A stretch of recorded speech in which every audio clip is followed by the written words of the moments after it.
Pat and I have mail, and we're going to answer your questions right after this.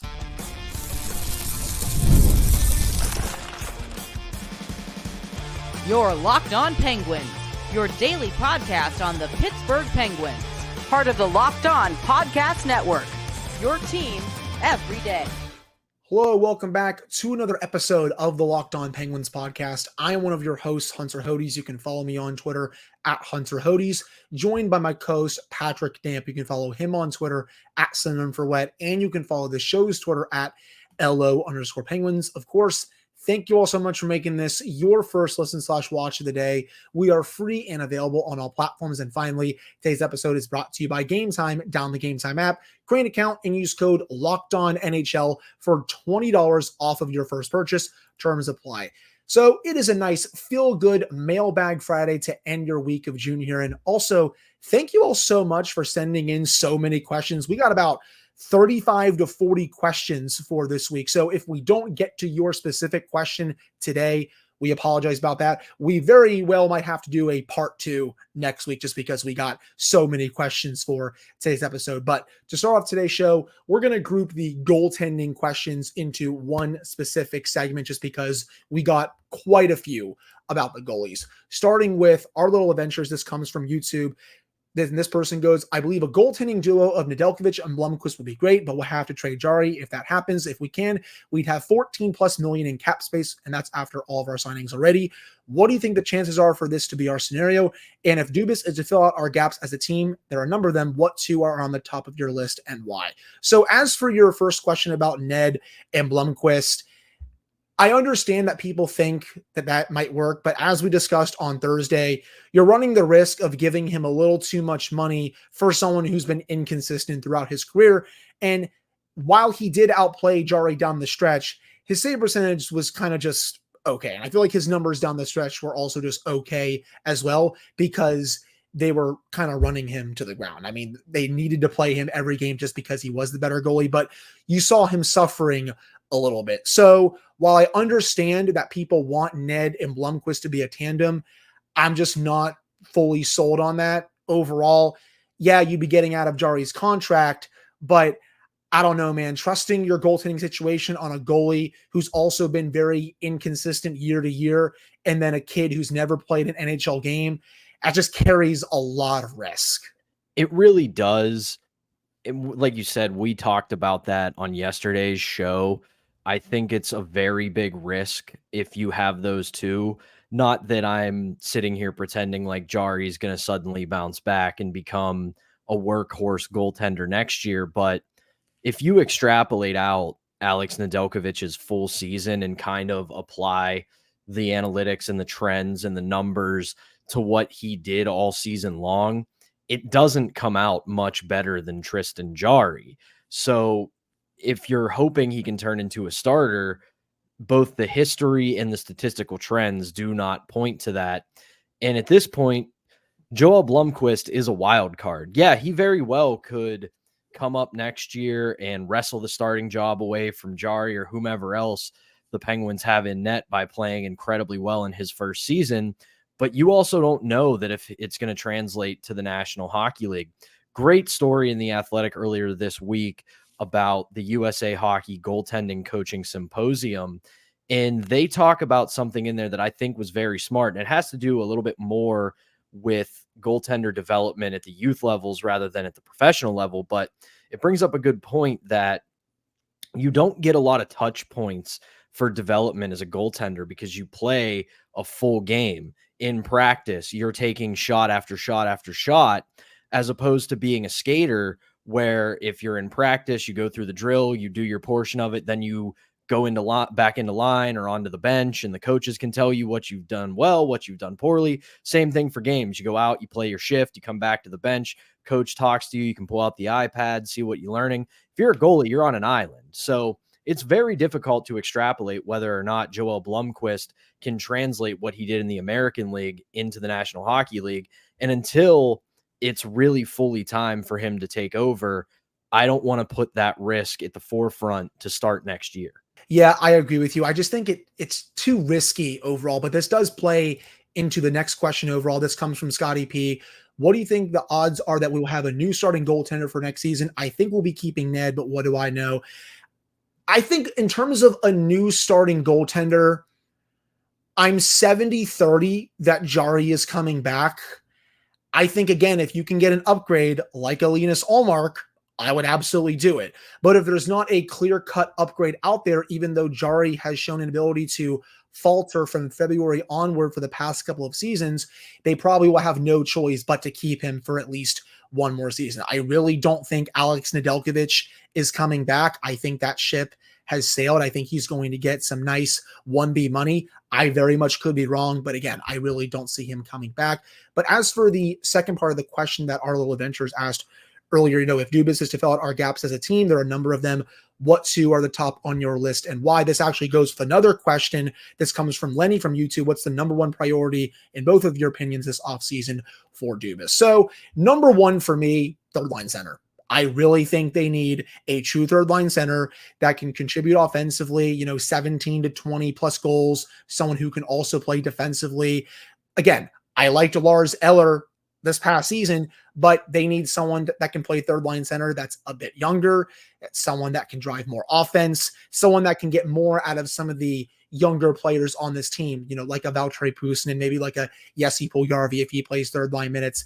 I think that is number one on Kyle Dubas's list for this offseason. Number two, I think just a strong middle six winger. I really think this team is still missing one right now.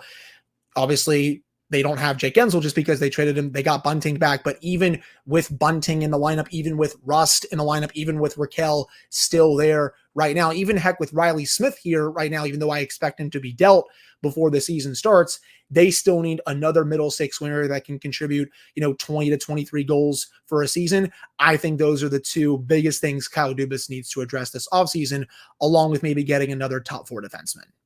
Right. And it's such a stupid hockey cliche, but the only way I see Jari getting moved this offseason is if it's a hockey trade. Yes. And it would be kind of in the realm of, and I know with the news today that it doesn't look like Jake Gensel is going to return to Carolina.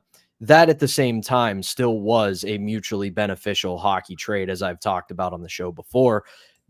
Bunting was everything the Penguins needed, and Jake Gensel was everything the Carolina Hurricanes needed. I don't think there was a clear winner or loser of that trade, despite my tweet today. I was just having fun. Everybody relax. And so I don't see Jari getting moved unless it's something that helps both teams, partially because of his contract, partially because of his track record over the past couple of years. And then I'm right there with you on the biggest need. It's got to be some semblance of either a third line center to make Lars Eller your fourth line center, or you just have to find a good middle six forward that can produce. It doesn't have to be, again, we've said it all off season long so far, it doesn't got to be somebody who can light the world on fire. It's somebody that chances are when you see the move made, if it gets made, you're going to kind of scratch your head and think, what does this do? But they don't really need much more top of the roster talent. It doesn't mean it's not welcomed. It doesn't mean they shouldn't try to get the best players they can, but they're pretty well set at the top of the roster. It's supplementing the rest of those guys with people who can do more than just play to even when they're on the ice, that you want them to be more of a net positive than a net neutral. So those are the two biggest needs in my opinion. And yes, I do think Tristan Jari returns as the starting goaltender this coming season. I agree. And in terms of, maybe a young trade target to help fill that need for another strong middle six player, this comes from Zane from YouTube. I've said it, Marty Necas, I said it on the show a couple of weeks ago. If you can somehow pry him out of Carolina, I would be all over that. But I know Carolina has set a very high price for him, and rightfully so. I think if he goes to another team, especially the Penguins, that would make a lot of sense. But finishing off this segment here with a couple more questions regarding goaltending. Got a question. Jari to the Devils for their 10th overall pick. What do you guys think about that? This comes from a YouTube commenter. Okay, if they were to trade Tristan Jari to the New Jersey Devils for their 10th overall pick, I would make that trade in a heartbeat, especially if you can get an upgrade over Jari. Overall, you'd also be getting a top 10 pick. And I know this draft is not nearly as good as last year's draft, but I'll gladly take a top 10 pick any day of the week. You just have to have a concrete plan if you are moving Jari to the Devils. I know the Devils have very much been on the goaltending market this offseason. I see them going big game hunting for a starter, whether that's Ullmark. I could see them going after Markstrom in Calgary as well. Maybe to a lesser extent, John Gibson out of Anaheim. I definitely can see the Penguins and Devils talking about Jari. Now, I don't think Jari is going to cost the 10th overall pick. I think that's a little bit of wishful thinking there. But if that were an actual proposed trade, I mean, yes, I would take that. Oh, all day long. However, I kind of laughed a little bit at that question, partially because I don't think the Devils would pay the 10th overall pick for Tristan Jari. No chance. If they're going to trade the 10th overall pick for a goalie, it's got to be somebody better. Yes. But at the same time, it's Friday. It's silly season. It's a mailbag episode. So why not have some fun? Here's how I would actually see this working. I think they would make that deal and then move that pick again. I think because you think about this, I know everybody has been yelling at us and just in general about the team's got to get younger. They got to get younger. They got to get younger. Whoever you're picking in this draft at 10th is going to make a difference in probably at the earliest 2027. So I could see them, if they were to get this offer, which would be wild, if Fitzgerald calls Dubas and says, I'll give you the 10th overall pick for Tristan Jari, he should sprint to Central Registry and make that deal official. But then I can see him going, you know what? I've got the 10th overall pick. I can make my roster even better by flipping this pick again and getting a defenseman, a forward, or hell, a goalie. Like if you're Boston and you still haven't traded Ullmark and you're sitting there with the 10th overall pick as Kyle Dubas or even the Devils, call them about Ullmark and say, hey, you want the 10th overall pick for that goalie? We'll give it to you. So I could see that being a move if it were to happen for the Penguins, which I'm very skeptical of them using that 10th overall pick to make more for their roster rather than actually keeping it and using it. Yeah, I think that would make more sense just because if you are a believer like I am that this is your last all-in season in this era, then you might as well just use that number 10 pick to go out and get something that you really need for the season, whether it's, a middle six player, whether it's a top four defenseman, another potential starting goaltender, for example, something along those lines. One more question before we head to break. This comes from that Rotten Egg on YouTube. Do you guys think Taylor Gauthier is going to get the permanent push into Wilkes-Barre and Blomqvist making the move up to Pittsburgh? So it's possible. I mean, I think I speak for you with this. Gauthier really doesn't have anything else to learn in Wheeling. He was great for the Nailers this season. If Blomqvist does get to Pittsburgh, which I'm kind of 50-50 on right now in terms of him backing up whoever is the starting goaltender. If Blomqvist does get to the Penguins, then yes, I think it would be time for Gauthier to split the net in Wilkes-Barre with Larson. I think that would be a really strong tandem in Wilkes-Barre overall. But that all comes down to what they want to do with Jari, with Nedeljkovic, et cetera, et cetera. So I'm kind of 50-50 on all that happening right now, just because I don't know their full plan when it comes to, Nedeljkovic and all these other guys. For sure. And like you said, there's not much left for Gauthier to do in the ECHL with Wheeling. 24-16-1 record, .923 save percentage in the regular season, won the ECHL Goaltender of the Year award. Unfortunately, was only able to play one game in the postseason, but even in that game, .917 save percentage. So you can kind of tell that he's done his job in development at the ECHL level. And he's only 23 years old, so he's still got a lot of hockey ahead of him. And with the goaltender development track, 23, that's damn near a rookie at this point. So most goaltenders don't break into the big leagues until 25, 26 years old. So this is the natural next step for him. But again, like you said, it really comes down to what happens with Jari, Ned, and Blomqvist. But overall, he should very much be on Wilkes-Barre's radar for next year. Agreed. And say, you keep Jari, but you sign another 1B backup after Nedeljkovic walks. Okay, Blomqvist is still going to be your starter in Wilkes-Barre, and he's going to be competing for, just a bunch of playing time with someone like Philip Larson, who they signed earlier this offseason. Now, if you don't sign anyone during free agency and you go into next season with Jari and Blomqvist, then that paves the way for Gauthier and Larson to really split the net in Wilkes-Barre. And I think that tandem, again, would be a lot of fun as well. But that'll do it for this first segment. Coming up in the second segment, we're going to answer more of your questions, specifically about prospects in the NHL draft, and one also about Braden Yeager. But before we get to that, we have to tell you all about our first sponsor, and that is Policy Genius. A lot of life is unpredictable, but a good life insurance plan gives your family a financial safety net to protect against some of the unknowns. Policy Genius is the country's leading online insurance marketplace. It makes choosing the right policy for your family easy and quick. And with Policy Genius, you can find life insurance policies that start at just $292 per year for $1 million of coverage. Some options are 100% online and let you avoid unnecessary medical exams. Policy Genius helps you easily compare your options from America's top insurers in just a few clicks. The award-winning agents can even walk you through the process step by step. And your work life insurance policy may not offer enough protection for your family's needs, but even worse, it may not come with you if you leave your job. They have no incentive to recommend one insurer over another, so you can trust their guidance. They have thousands of 5-star reviews on Google and Trustpilot from customers who found the best fit for their needs. Get peace of mind by finding the right life insurance with Policy Genius. Head to policygenius.com or click the link in the description to get your free life insurance quotes and see how much you could save. That's policygenius.com. All right, we're back here on this episode of the Locked On Penguins podcast. I'm one of your hosts, Hunter Hodes, joined by my co-host, Patrick Dam. So continuing our mailbag theme for today's episode, our first question for the second segment comes from JoeDog39 on Twitter, who asks, if Braden Yeager has a big training camp, would you rather see him start out with Sidney Crosby or Evgeny Malkin?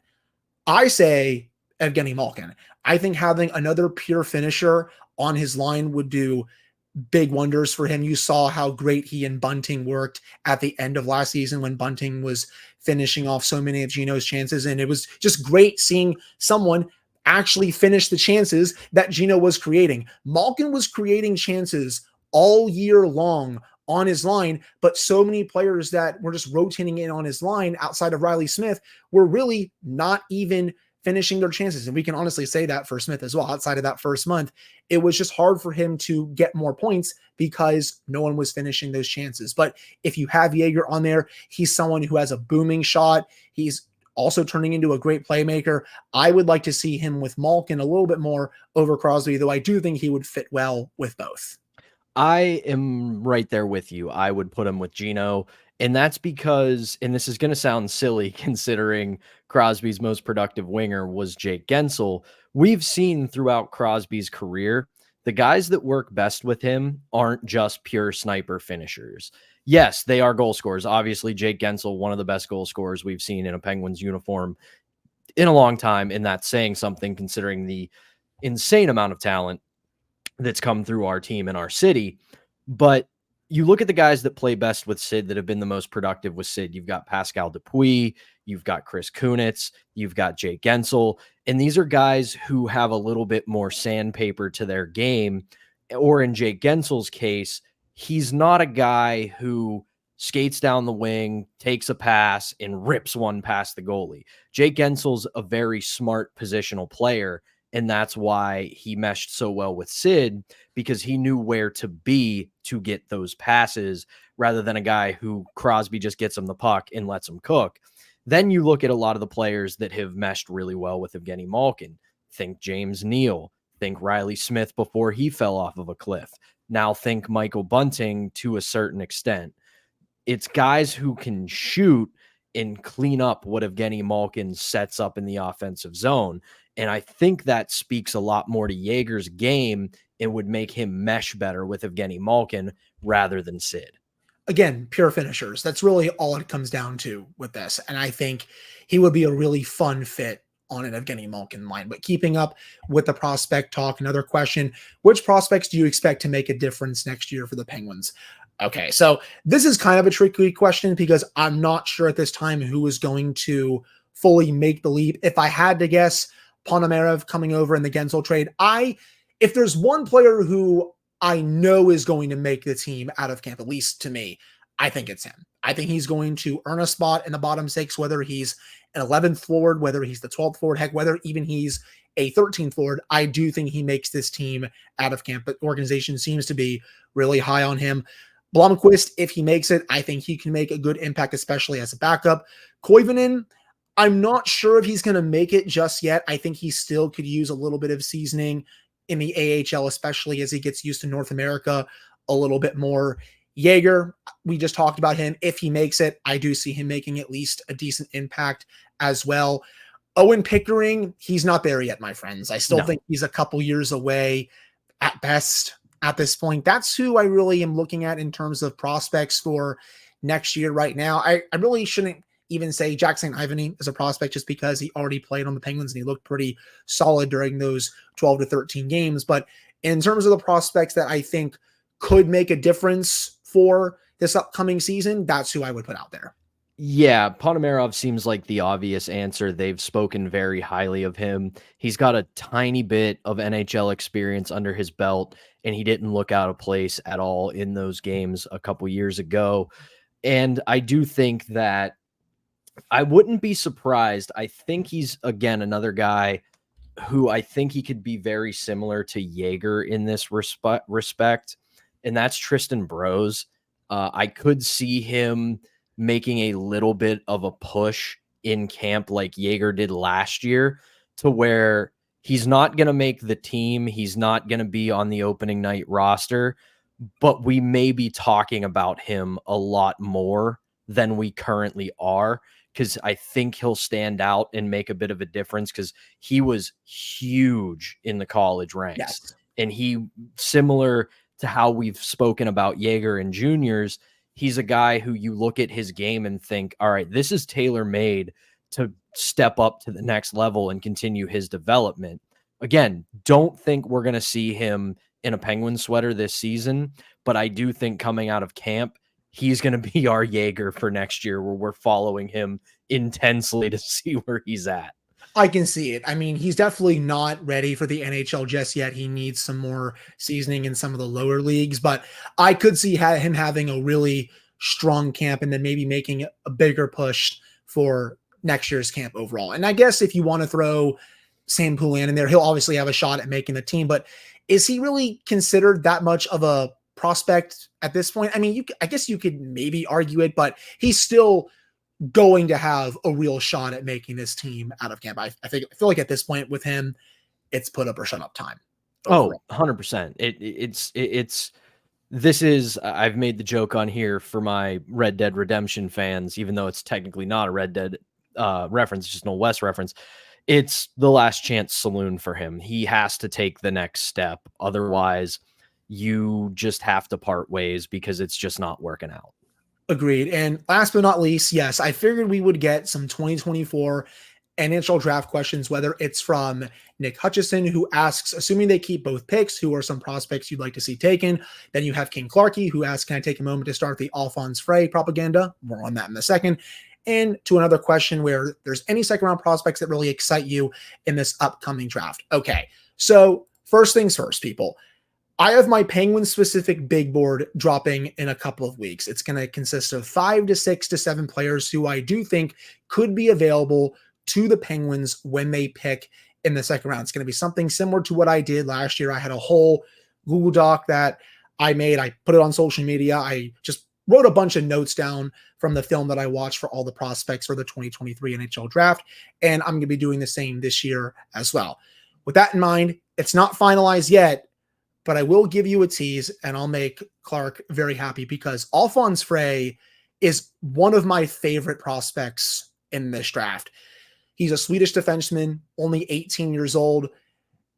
But the thing with him is when you watch him, it looks like he's only 5'6", 5'7", 5'8". You wouldn't know it. He's 6'1", 196. But the way he skates, the way he gets the puck out of danger, the way he outthinks you on the ice, it's stuff you really don't teach. One of the main examples when I was watching his film, when he showed all of those qualities, there was a face-off in his team's own end earlier this year, and the puck was going towards the corner. He was going for it. He saw the forechecker out of the corner of his eye right behind him. Instead of just chipping it along, making the easy little safe play, and maybe having one of his other teammates go get the puck, he does a nice little head fake, takes the puck the other way. That forechecker just goes down, he's basically deked out of his socks, and then he starts the breakout from the other side of the net, throws a pass to his teammate. He couldn't even handle it just because of the play was so awesome. But it's plays like that where I'm like, I'm kind of getting very mini Quinn Hughes vibes from him. There's another play when he was going to retrieve the puck in his own zone, another forechecker's coming for him. He shrugs off the check like it's nothing. He's a defenseman that's not really going to shoot everything that comes to his stick. I think he's more of a playmaker overall. He's definitely a little bit of a project. He's not going to be ready for a few years at least, but he is someone who, that if he is available in the second round when the Penguins pick, I would be all for it. His film is a ton of fun. So that's a tease for everyone. Again, I will have my Penguin specific big board dropping in a couple of weeks before the NHL draft, and Pat and I will discuss it on the show. Pat, I know you're not the biggest NHL draft guy. I'm still not nearly as good as some of the other big draft people, that work for Elite Prospects. Heck, we all know Jesse from The Athletic. He does a great job with the NHL draft coverage as well, but it's still something I like doing. But I wanted to give the listeners and watchers at least a tease of a player that could be available. Yeah, just like you, dear listener, I was captivated by that because I will be honest with our listeners. I am not the biggest NHL draft guy, the biggest prospect guy. I cook better when I can watch their film from the ECHL, the AHL, or the NHL.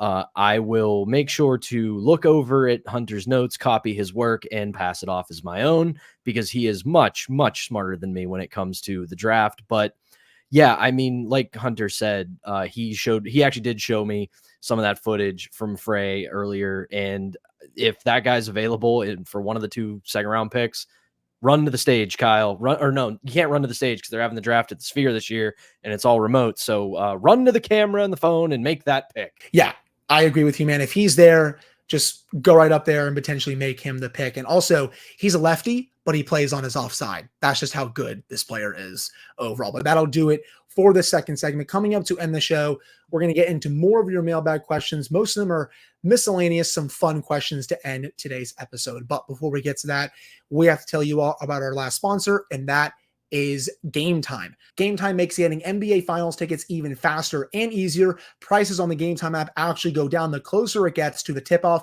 with killer last-minute deals, all-in prices, views from your seat, and their lowest price guarantee. Game Time takes the guesswork out of buying NBA tickets. You can do last-minute deals, save up to 60% off buying last-minute tickets for sports, concerts, comedy, theater, etc. Flash deals, save even more with exclusive in-app deals on select seats ahead of the game or event. There's also zone deals. Save even more when you choose a section and let Game Time choose the seats for you. And they have the lowest price guarantee, or Game Time will credit you 110% of the difference. Take the guesswork out of buying NBA Finals tickets with Game Time. Download the Game Time app, create an account, and use code LOCKEDONNHL for $20 off your first purchase. Terms and supply. Again, create an account and redeem code LOCKEDONNHL for $20 off your first purchase. Download Game Time today. Last minute tickets, lowest price guaranteed. All right, we're back here on this episode of the Locked On Penguins podcast. I'm one of your hosts, Hunter Hodes, joined by my co-host, Patrick Dam. So let's get into some fun questions to end today's episode.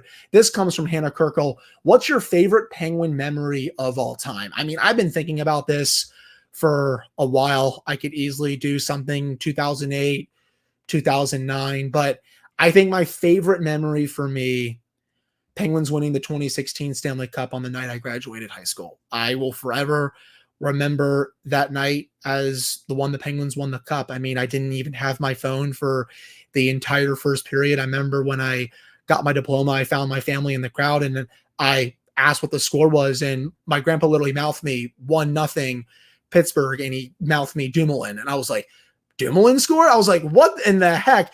And then I remember just getting my phone, rushing home to watch the whole third period, and just going absolutely berserk when they won. It's just a perfect memory. It really is. And I think after thinking for a while, That's got to be my number one memory, watching them win the Stanley Cup the night I graduated high school. Yeah, Hannah is one of my favorite Twitter follows. Great content. But I was thinking about this question today, and instead of going with like a favorite memory, I'm going to tell a fun story about the Penguins, and it's a personal one, and it doesn't have anything to do with actual hockey. It's hockey related. It was when I was still working for the Nailers in West Virginia. And every year they do a Penguins night, and that's when they'll get a former Penguin to come and sign autographs. They'll wear Penguins themed jerseys. They'll do a bunch of stuff that looks like PPG Paints Arena during the in arena experience. In this year, it was also the Stanley Cup was in the building because they were the defending champions, and this was after 2016.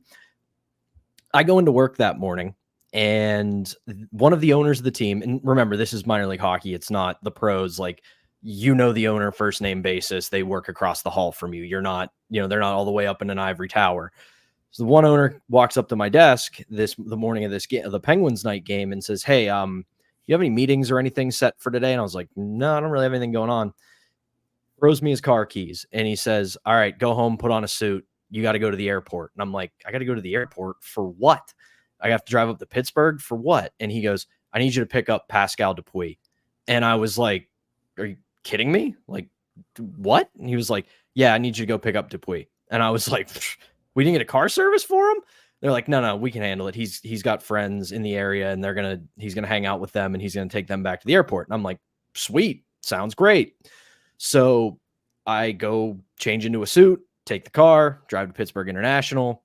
I get Pascal Dupuis' phone number, and he was like, "Yeah, call him when you're outside the hotel." And I'm like, "Great." So I give him a call, and he's like, "Yeah, I'm on my way down. I'll meet you in a minute." And I'm like, "Sweet." So he gets in the car. We start driving along the highway to drive back to Wheeling, and we just have whatever silly Sirius XM station on the radio. And he goes, "Hey, could you turn that down for a second? I got to make a phone call." And I'm like, "Yeah, no problem." Picks up his phone, and he goes, "Yeah, hi, is this Brian?" "Yeah, this is Pascal Dupuis. Where's your boy? I'm sitting here at the airport. He's nowhere to be found. How am I going to get down to Wheeling if nobody's here to pick me up?" And I'm death gripping this wheel thinking, "Oh my God, I'm going to lose my job. This is terrible." And he starts laughing. He goes, "Yeah, no, I'm in the car now. We're on our way. We should be there in like an hour." And like, I am like looking like I just saw a ghost. And he just starts laughing, and he goes, "I had to, man. It's all in good fun." Nicest dude ever. Everything you see about him is true. Had a great conversation with him, signed a bunch of stuff for me, took pictures, and was so gracious and so nice. And it was just the coolest experience I've ever had. He was always awesome, whether it was on or off the ice for the Penguins. I'm not surprised how great he was to you there. And that actually, speaking of that, that leads us into our next question here. Who is on your all-time vibes team that comes from Pucks and Deep on Twitter? Well, Pascal Dupuis, I think he's on there for sure. I mean, the amount of hilarious videos that the Penguins released during the early 2010s where he was in them, I mean, it had to have been 10, 15, 20. He was always hilarious. It didn't matter what he was doing. He was giving Gino crap, giving Crosby crap, Letang. It didn't matter who it was. He was always busting everyone's balls. He's on there. Phil Kessel. I mean, do I need to say anything more? Matt Cullen. I mean, team dad right there. Marc-Andre Fleury for sure. He's got to be on there with all the pranks he pulled. Those are the first four that very much come to mind in terms of vibes. Oh, Patrick Hornquist. I mean, 100%. Come on. Like the way he spoke in the locker room, the way he was off the ice, that's a big one. I know I was only a small child at the time, but Darius Kasparaitis, I think that's a great one. Again, I know I was a very little kid when he was here in his heyday, but that's a very easy one as well. Those are, again, just a handful that come to mind. What say you, Pat?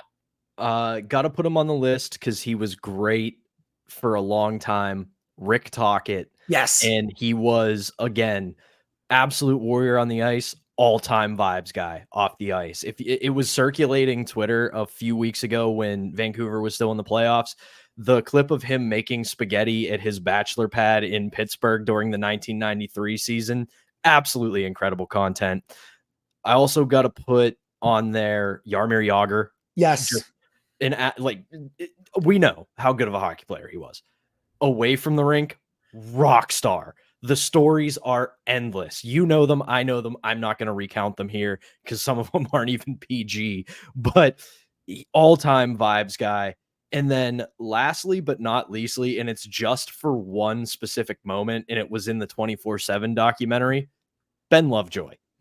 For when he took the puck to the face and the camera comes on to him on the plane and he just looks like half of his face is swollen.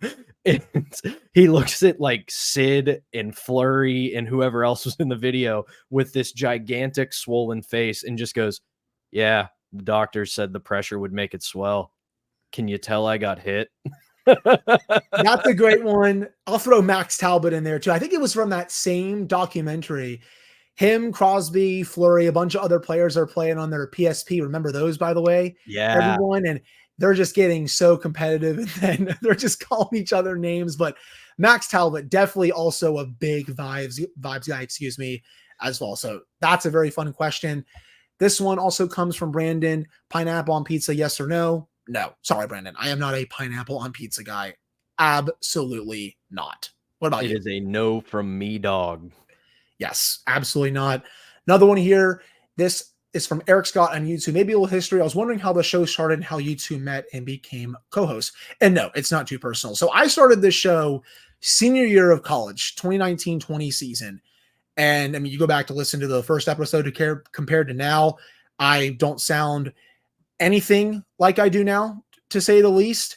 But I remember applying for this and I had never done a podcast episode in my life, but they still gave me the gig just because, I guess I knew enough about this hockey team overall. And then I was doing this solo for over 3.5 years. And then Pat and I, we had followed each other for a very long time. And when I was thinking about getting a co-host, he was the first person I DM'd. We had talked quite a bit. He loves the sport just as much as I do. And I felt like it would be a perfect match for the show. And we talked a little bit about it and basically took a week for you to come on and the rest was history. And I can't thank you enough for coming on this journey. It's almost a year since I asked you to come on and it's been a lot of fun so far overall, man. It really has. And, to kind of bolster the story from Hunter is I went from fan of the show to co-host because I had been listening to it for about 2 years. I hadn't jumped on right at the start, so I'm not an OG listener, but I had been listening for a couple of years. Big fan of Hunter's work. Like he said, we had been following each other on Twitter for a long time, and we had DM'd and texted about the Penguins and hockey and life in general for quite a while. And I'll actually peel the curtain back on this one real quick because I don't think I've even told you this. There was a while there where we were talking daily about like I said, the Penguins, hockey, life in general. And I didn't want to be assuming, but I was like, just invite me on the damn show, Hunter. Not as a co-host, just as a guest. Just bring me on for an episode or two and let's talk some puck on a podcast. And then a week later of me having that thought, you were like, hey, I've been thinking about bringing on a co-host. Would you be interested? And I was like, wait, what? So that's how that happened. And like you said, we had not met in person up to that point, and we had never done a show together. And it has just been smooth sailing and incredibly easy and an absolute blast since day one. 100%, man. I'm, again, so thankful that you decided to say yes and have been a great co-host for me on the show. And one more before we end this one. This comes from Alan T. Yoder. What's your favorite sport to follow outside of hockey, football, baseball, basketball? For me, it's always been tennis. I played tennis in high school. I grew up a massive Roger Federer fan. I will forever be a big Federer fan. Just watching him with his beautiful one-handed backhand. I always tried to imitate it. I could never nail it down, but watching him play with how classy he was on the court, how classy he was off the court, just the perfect tennis player. I'm biased. I know. I think he's the greatest tennis player of all time, but That's the sport that I do follow the most outside of those. You ready for a hilarious one that I don't think anybody is going to see coming from me? Volleyball. I am really excited to see how good Pitt volleyball is the last couple of years. I actually played it my freshman year of high school, and it was because they were like, oh, he can be a libero. He's maybe small, but he has reckless disregard for his well-being, so he'll jump all over the court to try to save shots and everything. And I did, but I was playing for 2 hockey teams as well at the time, as well as being a theater nerd. Yes, feel free to make fun of me for that if you'd like, but I had to cut it out because I did not have the time to properly commit to it, but I still follow it. I still have a pretty solid knowledge of it. It's a really fun sport once you start to understand it. But yeah, like you wouldn't expect me to say that one, but it is also volleyball. I actually did not know that about you at all. That's the first time you've even mentioned volleyball to me, and I've known you for the last several years now. So that's a cool one. But I think that will do it for today's episode of the Locked On Penguins podcast. We have plenty more questions to get to. And Pat, I'm making the executive decision. We are going to have a part 2 for this mailbag coming up next week. We're going to get into more of your questions, including what player from a rival team that we would love to have on the Penguins. Also, could a potential meetup be coming for Locked On Penguins, and some free agent and trade targets as well. That's all coming up next week when we continue part 2 of opening the mailbag. But for Patrick Damp, I am Hunter Hodes. Thank you all so much for tuning in. We'll talk with you all on Monday. Enjoy game 1 of the Stanley Cup final on Saturday.